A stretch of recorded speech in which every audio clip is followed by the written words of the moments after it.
There are places in Tuscany where time does not so much stand still as it simply chooses to move differently, more deliberately, with greater intention, as though the landscape itself has decided that rushing is beneath it.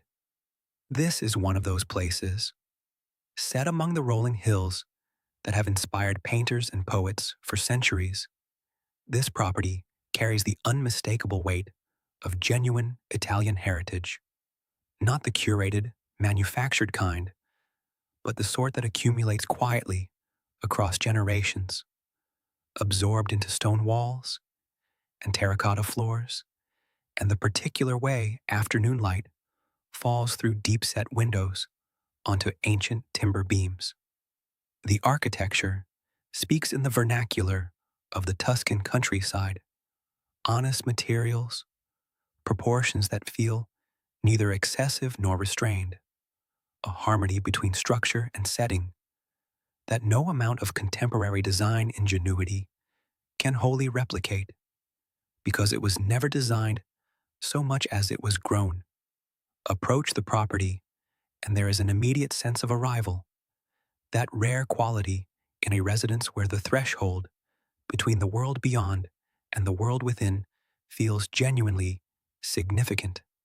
Stone pathways lead through grounds that feel tended rather than manicured, where olive trees cast their silver shadows, and the air carries the faint mineral suggestion of earth and oak and something older still.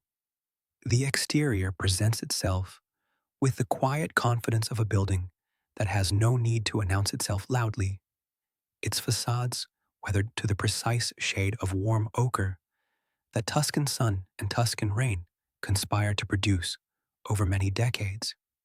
Inside, the spaces unfold with the kind of generous rhythm that characterizes the great rural residences of this region, rooms that were conceived for living rather than display, where ceilings rise with genuine authority and the floors beneath carry the patina of countless seasons.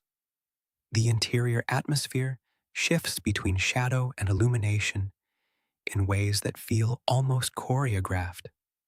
A shaft of light crossing a stone floor in the morning, the warm amber glow that pools in corners as the day draws toward evening. There is a sensory generosity to these spaces, a tactile richness in the materials, plaster that holds the memory of the craftsman's hand, ironwork that was forged rather than fabricated, wood that has deepened in color and character over time. The relationship between interior and exterior is seamlessly, almost philosophically, resolved.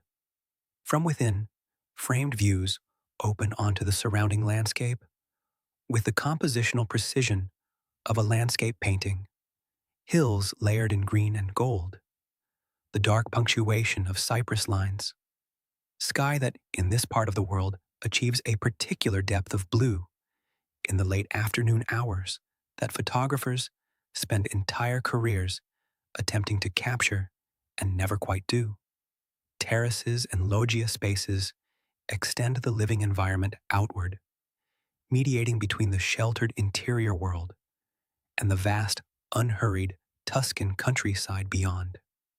There is also something to be said for what this property offers that resists easy description, a quality of stillness that is not emptiness but presence, a sense that the land and the building have arrived at a long-standing understanding with one another. The evenings here carry the sound of nothing urgent, perhaps the distant movement of wind through the valley, or the particular silence that follows the last light leaving the hills. It is the kind of quiet that one learns to recognize as a form of luxury more profound and more lasting than any material specification could capture.